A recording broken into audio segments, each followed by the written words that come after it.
Muy buenas noches, damos gracias a Dios por este tiempo, aquí con algunos problemas técnicos, pero bueno, damos gracias a Dios que ya estamos aquí.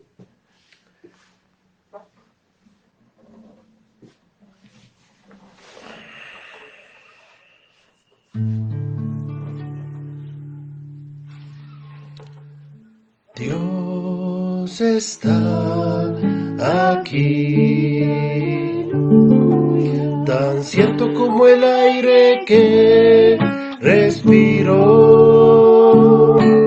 tan cierto como la mañana se levanta el sol, tan cierto como que te canto y me puedes oír. Dios está aquí, aleluya, tan cierto como el aire que respiro, tan cierto como la mañana se levanta el sol, tan cierto como que le canto y me puedes oír. Lo puedes notar a tu lado en este mismo instante, lo puedes llevar muy dentro de tu corazón, lo puedes sentir en ese problema que tienes. Jesús está aquí, si tú quieres lo puedes seguir. Dios está aquí, aleluya, tan cierto como el aire que respiro, tan cierto como la mañana se levanta el sol, tan cierto como que le canto y me puedes oír. Santo, santo, santo, mi corazón te adora, mi corazón solo puede decir, santo eres tú. Santo, santo, santo, mi corazón te adora, mi corazón solo sabe decir, santo eres tú. Gracias a Dios. Esto de la santidad de Dios nos ayuda a nosotros a confiar de que Él tiene el control de todas las cosas. Y le damos gracias a Dios por todo lo que Él hace es santo. Todo lo que Él hace tiene una razón de ser, tiene un propósito. Yo siempre digo que Él es intencional, que Él es intencional en todo. Cuando Dios creó el universo, todas las cosas que Él hizo las puso con un propósito. Es impresionante pensar en la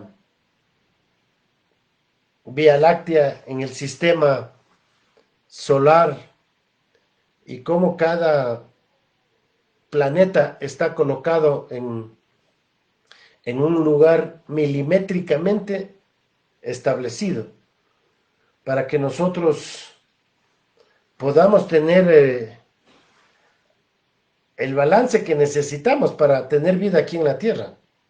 Y eso siempre me impacta, ¿no? Si Dios, imaginémonos si Dios tiene en orden todo el universo para que el planeta Tierra esté equilibrado. Si todos los sistemas que el Señor creó están en orden, como el sistema fluvial, todo lo que es la atmósfera, la ley de la gravedad, los climas, las nubes, los ríos, todo eso, todo ese ecosistema, los árboles, los animales, todo eso está diseñado para mantener un orden, para darnos vida, para que nosotros podamos seguir viviendo. De la misma manera, Dios ha diseñado la familia. Y Él tiene también un diseño para la vida espiritual y para el crecimiento espiritual. Y nosotros hemos estado estudiando en estas noches el diseño de Dios para la familia. Y hemos pasado 4 o 5 noches mirando ese diseño, tratando de entender cómo Dios diseñó para que la familia funcionara, para que el matrimonio funcionara, y obviamente cómo Dios envía al Señor Jesús a morir en la cruz, a resucitar, a darnos vida, para que nosotros podamos recibir la bendición como familia, cumpliéndose la promesa a Abraham en Génesis 12:3, y bendeciré a las familias de la tierra. Y nosotros hemos recibido esa grande bendición. Las familias de la tierra reciben la bendición de Dios. Y ya hemos aprendido acerca del matrimonio, de cómo funciona el matrimonio. Y decimos de que la cabeza es Dios, y luego debajo de Dios, la cabeza de Dios es, la cabeza de Cristo es Dios, la cabeza del hombre es Cristo, la cabeza de la mujer es el varón, y de ahí tenemos los hijos. Y ese ha sido el diseño de Dios. Y conocer eso, cómo funciona, ¿verdad? Nos ha llevado a nosotros estas 4 noches. Pero cuando Dios es la cabeza y Cristo es la cabeza de nuestro hogar, entonces tenemos una gran bendición, porque Cristo nos capacita para amar. Cristo nos capacita para someternos. Cristo capacita para que haya un respeto mutuo. Y ayer terminamos diciendo de que la responsabilidad del varón es amar como Cristo amó a la iglesia, y ya explicamos cómo es eso. Y la responsabilidad de la mujer, de la esposa, es respetar al esposo. Y en realidad, quizás podemos en esta noche profundizar un poquito más eso, porque hay algunas preguntas que quedan ahí sueltas en el aire. ¿Por qué? ¿Y por qué? ¿Y por qué? La gente siempre pregunta, pero ¿y por qué? Y la Biblia tiene las respuestas a esto. ¿Por qué es que el hombre tiene que amar y por qué es que la mujer tiene que respetar? Y vamos a mirar nuestras Biblias en Génesis, en el capítulo 3.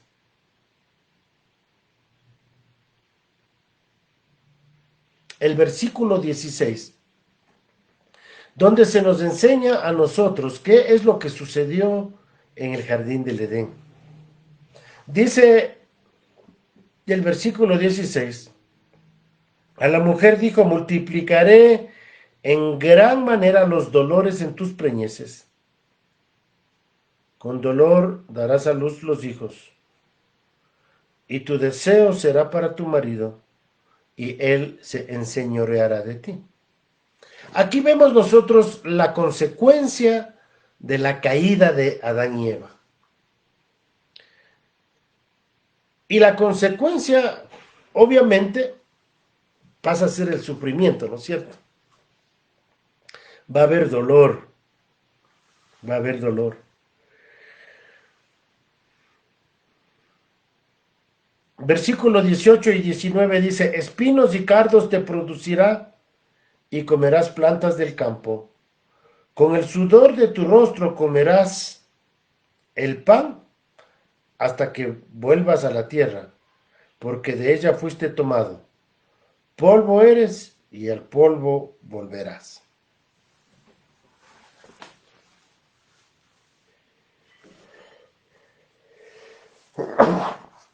Perdón. Polvo eres y al polvo volverás. La mujer va a tener dolor en dar a luz. El hombre va a tener dificultades y le va a costar y va a trabajar con el sudor de su frente. Va a ver, la tierra va a dar espinos. Entonces, en realidad, vemos las consecuencias del pecado, ¿no? Pero hay dos cosas que también pasan como la consecuencia del pecado. En el versículo 16 dice, le dice a la mujer, tu deseo será para tu marido. En otras palabras, lo que a tu marido le corresponde, eso vas a querer tú, vas a desear tú. ¿Qué es lo que le corresponde al marido? Le corresponde ser cabeza, ser el líder, dar la guía, dar la dirección, ser el protector, el guiador de la familia.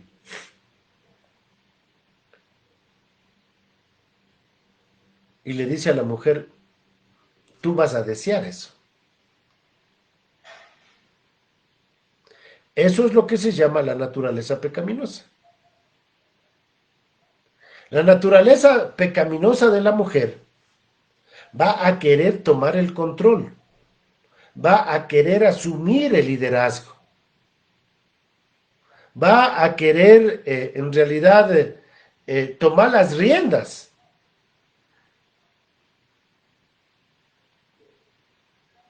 Y una de las características de cómo una mujer llevada por su naturaleza pecaminosa hace eso es a través de la manipulación. Entonces, hasta hay un chiste que dicen, ¿no?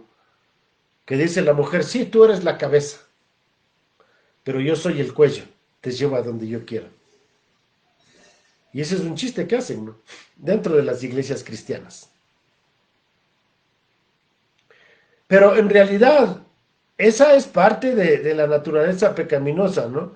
Cuando las mujeres tratan de tomar el control, las riendas del hogar, a través de manipulación. Y el hombre también tiene su naturaleza pecaminosa. Y dice ahí en el versículo 16 de Génesis 3, y él se enseñoreará de ti. Le dice, lo que el hombre va a tratar de hacer, él va a tratar de gobernar a la fuerza. Mujer, tú vas a tratar de manipular, y hombre, tú vas a tratar de gobernar a la fuerza, de hacer cosas a la fuerza, aunque no sean correctas, aunque no sean, tú vas a tratar de imponer tu liderazgo. Esas son las consecuencias del pecado. Al principio no fue así. Al principio el hombre tenía la responsabilidad de señorear la tierra, de gobernar la tierra, y él tenía autoridad sobre todo, sobre los animales, sobre la creación. Y le reconocía a su esposa como la ayuda idónea. Ahí no había competencia, no había pecado, no había manipulación, no había iras, no había enseñoreamiento. Todo eso en el original no hubo. Adán y Eva, antes del pecado, la mujer no manipulaba ni el hombre le trataba mal a la mujer, tratando de imponer su liderazgo. Eso ya vino con el pecado.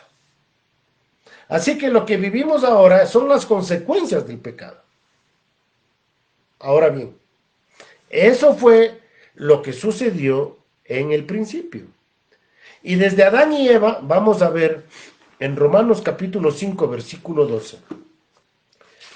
Romanos capítulo 5, versículo 12, nosotros vemos la herencia adámica.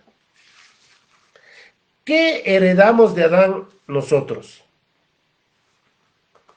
Dice, por tanto, como el pecado entró en el mundo por un hombre, y por el pecado la muerte, así la muerte pasó a todos los hombres por cuanto todos pecaron.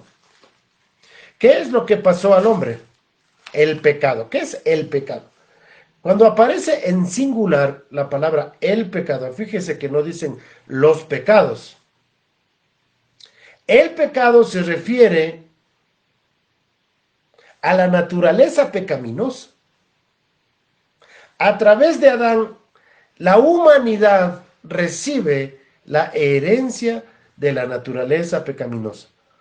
Todos nosotros nacemos con la naturaleza pecaminosa. En la Iglesia Católica le llaman el pecado original. Solo que piensan que el pecado original se puede quitar con el bautismo. Le bautizan al niño, le mojan la cabecita y piensan que ya se quitó el pecado original. No, eso no pasa así. Según la Biblia, ¿cómo es que el Señor viene a tratar con el pecado original? ¿Cómo viene a tratar Jesucristo con la manipulación de la mujer? ¿Cómo es que Jesucristo viene a tratar con el enseñoreamiento del varón? Es decir, con el machismo y el feminismo. ¿Cómo es que Jesucristo viene a dar solución a ese problema social? Y a ese problema del corazón del hombre. Vamos a leer en Romanos capítulo 6. Versículo 3 dice, ¿o no sabéis que todos los que hemos sido bautizados en Cristo Jesús, hemos sido bautizados en su muerte? Porque somos sepultados juntamente con él para muerte por el bautismo, a fin de que como Cristo resucitó de los muertos, por la gloria del Padre, así también nosotros andemos en vida nueva. Y Gálatas capítulo 2, versículo 20. Dice, con Cristo estoy juntamente crucificado, y ya no vivo yo, mas Cristo vive en mí. Y lo que ahora lo vivo en la carne, o sea, en este cuerpo, lo vivo en la fe del Hijo de Dios, el cual me amó y se entregó a sí mismo por mí. ¿Cómo viene a tratar Dios el problema de la manipulación y del enseñoreamiento?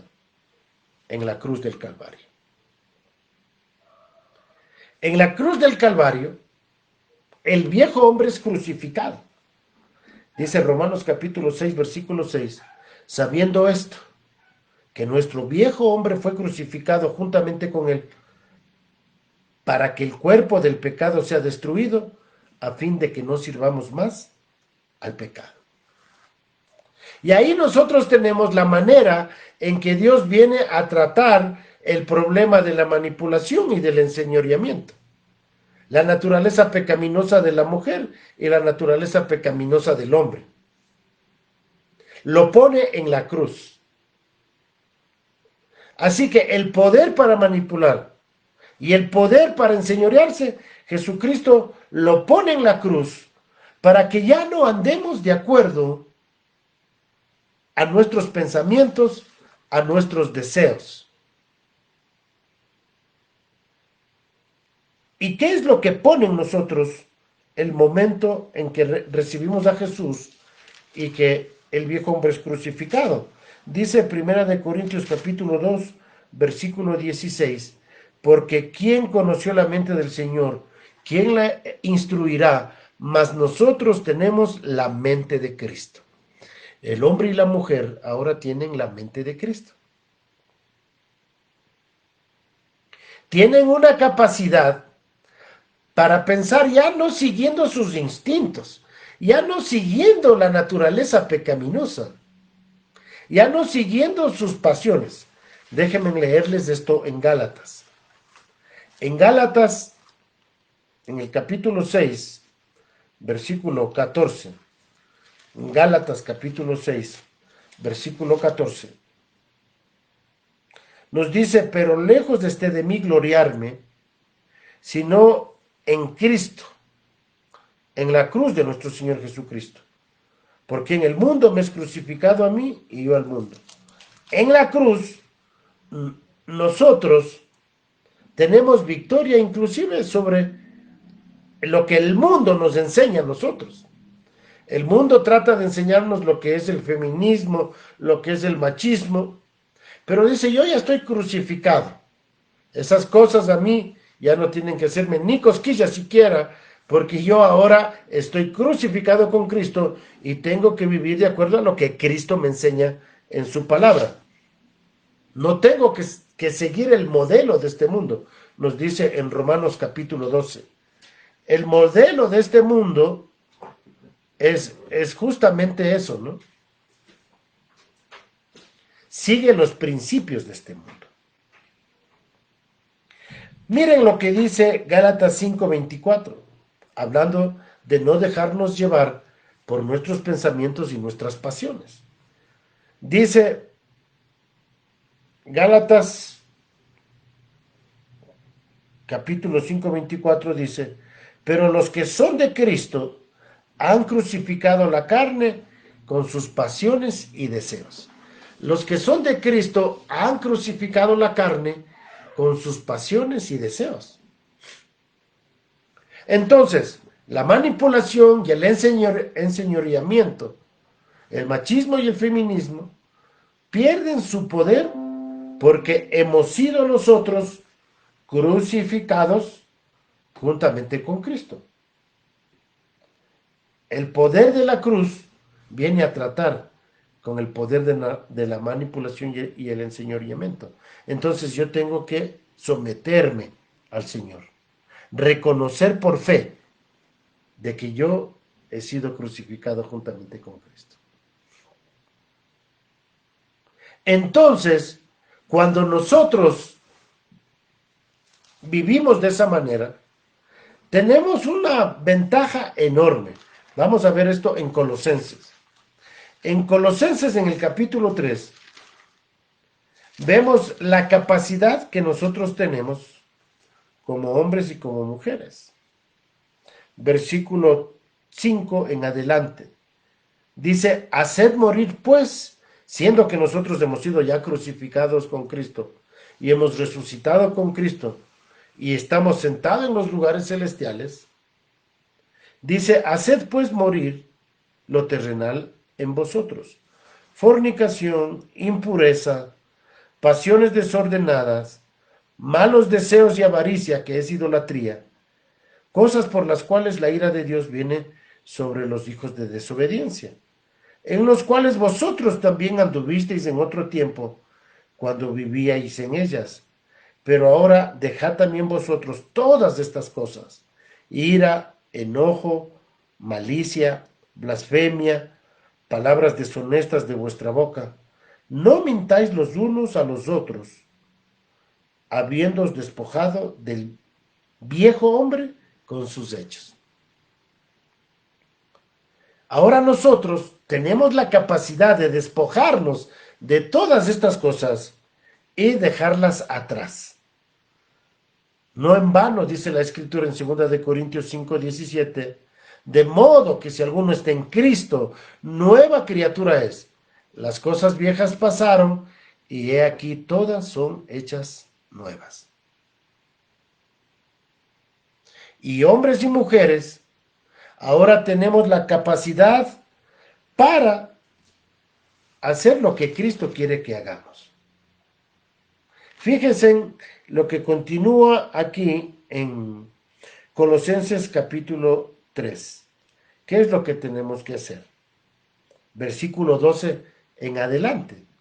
Colosenses 3:12 en adelante dice, vestíos pues como escogidos de Dios, santos y amados, de entrañable misericordia, de benignidad, de humildad, de mansedumbre, de paciencia, soportándoos unos a otros y perdonándoos unos a otros. Si alguno tuviera queja contra otro, de la manera que Cristo os perdonó, así también hacedlo vosotros. Y sobre todas estas cosas, vestíos del amor, que es el vínculo perfecto. Y la paz de Dios gobierne vuestros corazones, a la que asimismo fuisteis llamados en un solo cuerpo, y sed agradecidos.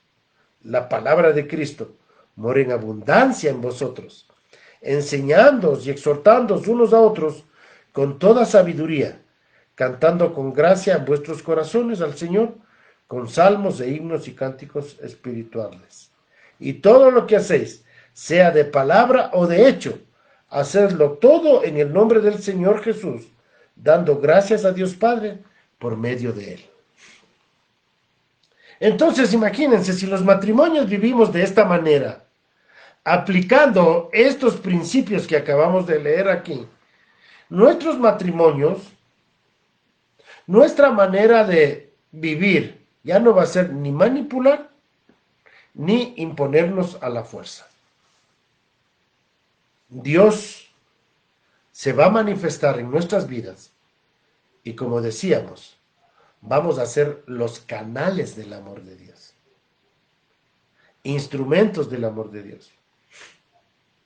Nuestra responsabilidad como hijos de Dios entonces es que podamos ser instrumentos, ser canales de su amor y poner en práctica estas cosas. Entonces, podemos aplicar ya todo lo que nosotros hemos estudiado hasta este punto en cuanto a lo que es ser cabeza y en cuanto a lo que es someternos, la sujeción de la mujer y el amor del hombre hacia la mujer va a ser posible porque Cristo ahora es nuestra vida. Ahora Él vive en mí. Tengo la mente de Cristo y puedo caminar en esta vida nueva que el Señor me ha preparado. Leamos Efesios capítulo 2, versículo 10. Efesios 2:10 dice, porque somos hechura suya, creados en Cristo Jesús para buenas obras, las cuales Dios preparó de antemano para que anduviésemos en ellas. Dios tiene preparado para los matrimonios un nuevo camino. Y este camino es vivir en el Espíritu, es vivir en la palabra, es vivir siguiendo los caminos de Dios. Eso es lo que el Señor tiene preparado para nosotros. Una vida diferente. Como ya leímos, dejamos de lado todas esas cosas, iras, gritería, blasfemias, hechicerías, etcétera, etcétera. Ya quedan atrás. Entonces, ¿cuáles son los pensamientos que tiene que gobernar en mi vida? Vamos a ver Filipenses. Filipenses capítulo 4, el versículo 8.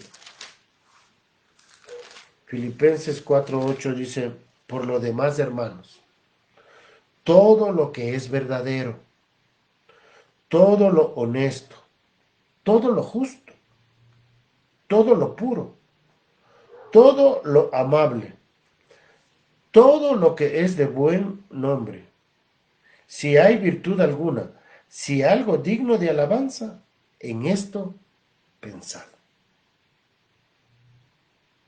Imagínense eso. Si nosotros pensaríamos de esa manera, en todo lo que es verdadero, todo lo honesto, todo lo puro, todo lo justo, todo lo amable, todo lo que es de buen nombre, si hay virtud alguna, si algo digno de alabanza, en eso nosotros tenemos que pensar. Por lo general, cuando tenemos algún conflicto, es porque no nos enfocamos en todo lo verdadero, en todo lo honesto, en todo lo justo. Nos enfocamos en los errores de la otra persona. Nos enfocamos en qué es lo que hizo y qué es lo que no hizo. Y empezamos a pelear. ¿Ves por qué hiciste esto? ¿O ves por qué hiciste este otro? Y nos empezamos a enfocar en las cosas malas que hace la otra persona. Y esa es la tendencia humana. En lugar de enfocarnos en las cosas buenas. si algo digno de alabanza. Es decir, tengo que yo estar pensando en qué cosas hizo bien y decirles gracias porque en realidad eso estuvo bonito. O qué chévere que tú pudiste decir esto, ¿verdad? O qué bonita fue tu enseñanza. O qué bonita fue esa cosa que pusiste ahí. O qué rico que estuvo la comida, ¿verdad? Siempre nosotros nos enfocamos en las cosas negativas, ¿no? Negativas. Entonces, tenemos que nosotros pensar en aquellas cosas que el Señor está haciendo. Bien, espero que con esto podamos terminar la sesión de los matrimonios, de las parejas, y que podamos tener esperanza para que podamos vivir como Dios quiere que vivamos. Muy bien, el tiempo que nos queda ahora vamos a introducir justamente a a Efesios capítulo 6 y continuar estudiando este libro. Efesios 6. Ahora nos toca el tema de los hijos. Dice, hijos, obedeced en el Señor a vuestros padres, porque esto es justo. Honra a tu padre y a tu madre, que es el primer mandamiento con promesa, para que te vaya bien y seas de larga vida sobre la tierra. Entonces, miramos aquí algo que es súper importante, ¿no es cierto? Y es que los hijos que están, recuerden, está Dios, Cristo, el Padre, la Madre, los hijos. Les dice el apóstol Pablo aquí, hijos, obedecer en el Señor. Los hijos que obedecen en el Señor vivirán bien y prolongadamente. Los padres no tienen que exasperar a ira a los hijos, sino instruirlos en la amonestación en el Señor. Entonces, primero hablemos de los hijos, como está aquí. Dice, hijos, obedeced en el Señor.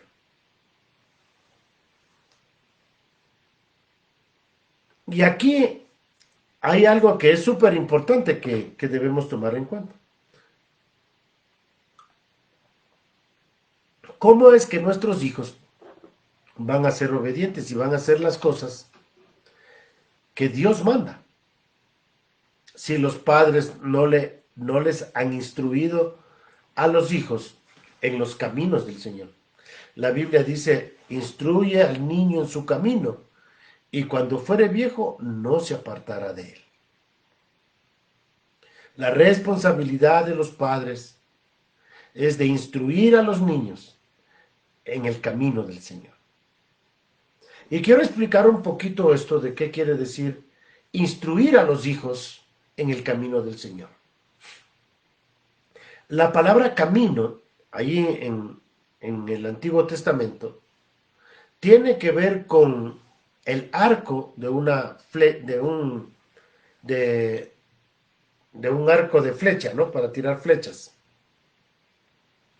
Y los arcos, cada arco tenía un labrado especial. Obviamente los arcos eran hechos de las maderas. Y cada madera era diferente, pero cada madera tenía su labrado. Cada madera, cada arco, dependiendo del labrado que le hacían al arco para tirar las flechas, era la flexibilidad también. la potencia, para que la flecha pueda ir lejos y dar en el blanco. Entonces, cuando dice aquí en la Biblia, instruye al niño en su camino, es que los padres tenemos que ver cómo Dios ha diseñado a nuestros hijos. Cada hijo es diferente. Cada hijo tiene diferente talento. Y si son hijos de Dios, cada hijo va a tener un diferente don. Entonces, la responsabilidad de los padres es conocer cómo Dios le ha hecho a su hijo. Y tenemos que conocerlos para poderlos guiarlos de acuerdo a cómo Dios les ha hecho.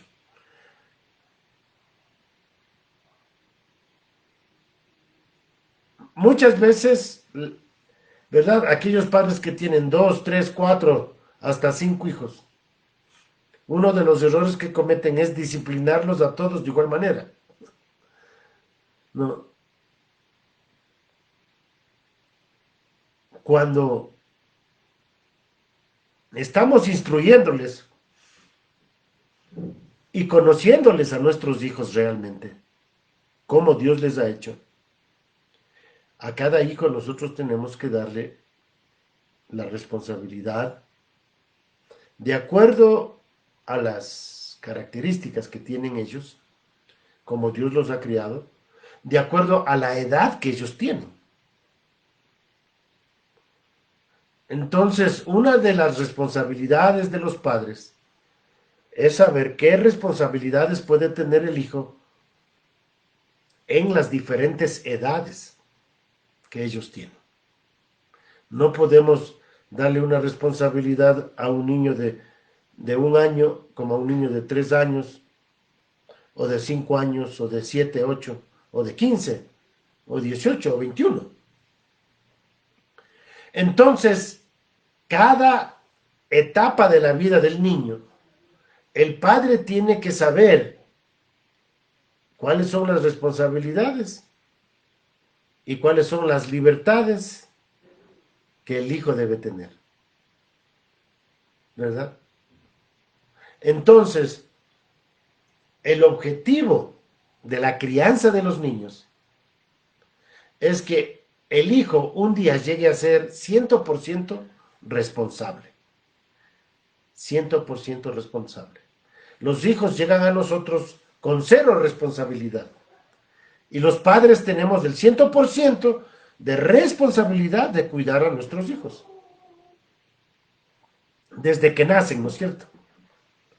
La responsabilidad de darles de lactar, de darles de comer, de limpiarles los pañales, de tener cuidado que no ocurra ningún accidente, de que no se caigan, de que no se golpeen, bueno, de que aprendan a amarrarse los zapatos, de que aprendan a tender las camas, de que aprendan a lavar la ropa.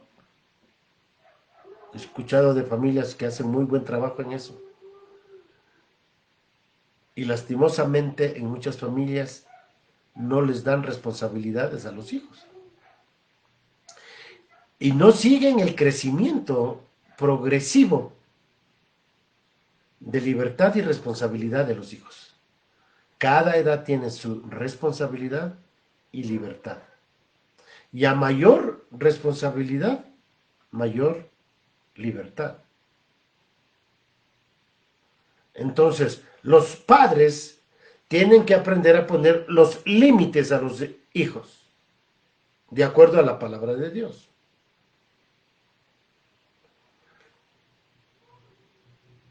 Es como un cuadrado, ¿verdad? Un cuadrado son los límites.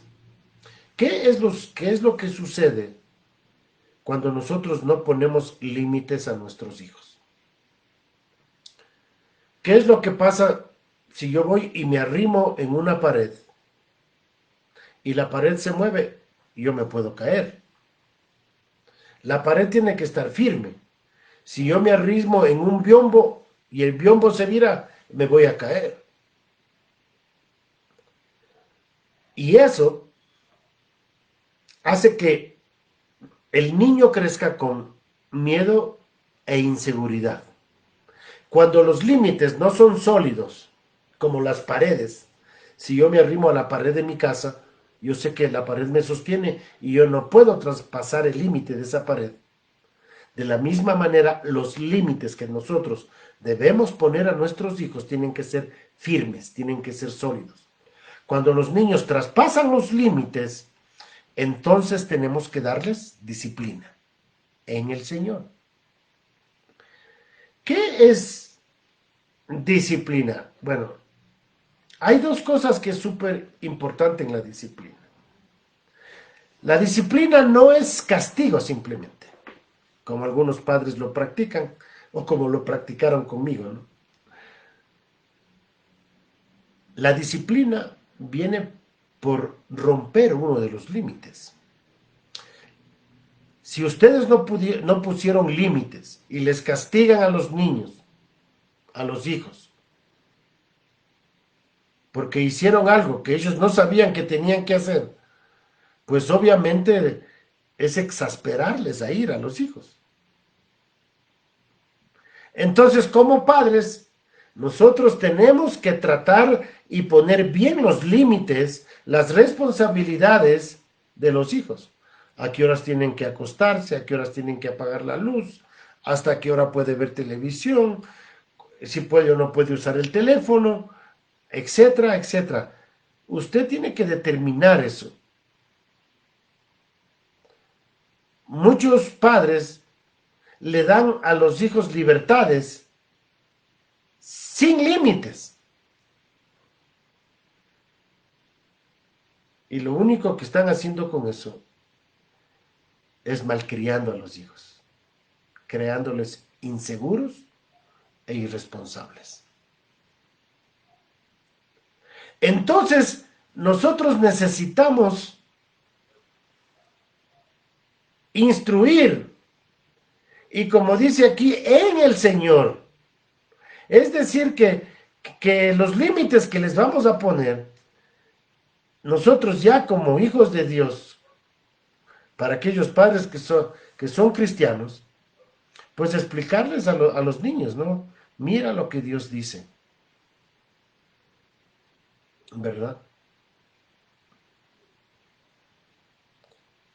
Debemos establecer los límites a los hijos.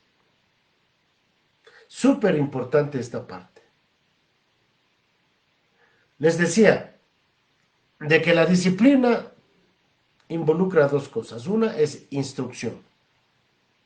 Es decir, mira, tú te mereces este castigo y vamos a estar estudiando más en cuanto a cómo criar a nuestros hijos. Y dice la palabra del Señor que la meta de los padres con los hijos es de enseñarles a ser sabios y quitarles la necedad que está en el corazón de ellos. Recuerden que todos los niños también nacen con naturaleza pecaminosa. Y la disciplina para los hijos es para quitarles la necedad que está en el corazón de los niños.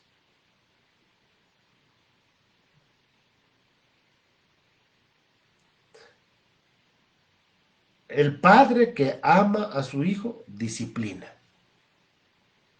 El padre que no ama a su hijo, no le disciplina. Y quizás mañana vamos a estudiar un poco más de ese tema. Pero dice aquí, hijos, obedeced en el Señor a vuestros padres. Y yo les estaba diciendo, ¿cómo van a obedecer al Señor si nosotros no les hemos enseñado el camino del Señor? Cada hijo necesita aprender. Cada hijo es diferente, cada hijo aprende de diferente manera. Cada hijo necesita tomar responsabilidad y ser disciplinado de diferente manera. A veces cuando nuestro padre nos disciplinaba, éramos 4, ¿no? Y cuando nos veía peleando o llorando, mi papá venía y nos castigaba a toditos y nos castigaba a todos. Como nos veía llorando y peleando, entonces a todos nos daba por igual. Pero él no sabía por qué, pues. ¿Cuál era el problema ahí? Todos eran disciplinados. Entonces, en realidad, esa no es una muy buena manera de hacerlo. El mejor ejemplo que nosotros podemos ver, ¿no?, es en el Señor Jesús. Y cómo Él discipuló a sus discípulos y los instruyó. Y a cada uno fue diferente. Y Él se relacionó de manera diferente con cada uno de sus discípulos también. Aunque todos recibieron la misma enseñanza, pero de cómo se relacionó Él con cada uno fue diferente. Y en la Biblia podemos ver eso, ¿no? Cómo Jesús se relacionó con Juan, que fue conocido como Juan el Amado. Cómo Jesús se relacionó con Pedro, con Jacob, con Tomás, etcétera, etcétera. De la misma manera, nosotros debemos aprender a relacionarnos con nuestros hijos y con cada uno de ellos de diferente manera, de acuerdo a cómo son, a cómo Dios les ha creado. Ahí sí, podemos decir, hijos, obedecer en el Señor a vuestros padres. Los hijos tienen que darse cuenta de que la obediencia a los padres es obedecer a Dios. Como yo ya dije el otro día, la responsabilidad de los padres es llevarle a los hijos a conocer al Padre Celestial. La responsabilidad de los padres es llevarles a los hijos a conocer al Padre Celestial. Hijos, obedeced en el Señor a vuestros padres, dice, porque esto es justo. Esto es lo mejor. Esto es, dice aquí, honra a tu padre y a tu madre. Vamos a estudiar mañana eso. Lo que es honrar al padre y a la madre. Pero en esta noche, como padres, debemos tomar conciencia de la responsabilidad que nosotros tenemos de educar a nuestros hijos, guiarles en el camino del Señor, enseñarles a ellos a obedecer al Señor primeramente, para que ellos puedan obedecer a los padres. Instruirlos, poner límites, poner responsabilidades para que ellos puedan disfrutar de las libertades. Recuerden, la meta de un padre es que los hijos adquieran el 100% de responsabilidad. Para nosotros ya no tener responsabilidad cuando ellos salen del hogar. Ellos serán responsables de las decisiones que tomen. Y eso es súper importante, que a lo largo de la crianza de los hijos les enseñemos a tomar decisiones y a sufrir las consecuencias cuando ellos toman malas decisiones. Eso es lo que nosotros tenemos que hacer como padres. Muy bien, hasta aquí el estudio de esta noche y espero que haya sido de bendición. Vamos a orar. Padre, te damos muchísimas gracias en esta noche por tu palabra. Gracias te damos, Señor, porque tú nos instruyes a cada uno de nosotros. Señor, te pedimos que tú sigas obrando en nuestras vidas. Como padres, danos la sabiduría, Señor, para guiar a nuestros hijos, para criarlos en la sabiduría, en la amonestación del Señor, instruirlos en tus caminos, en tu palabra. Señor, enséñanos a poner límites.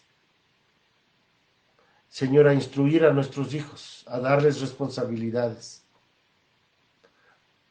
Señor, danos la sabiduría que viene de lo alto para que lo podamos hacer. Señor, gracias te damos en esta noche. En el nombre de Jesús. Amén. Gracias, mis hermanos. Estaremos viendo mañana a las 9 de la noche. Que el Señor continúe bendiciéndoles.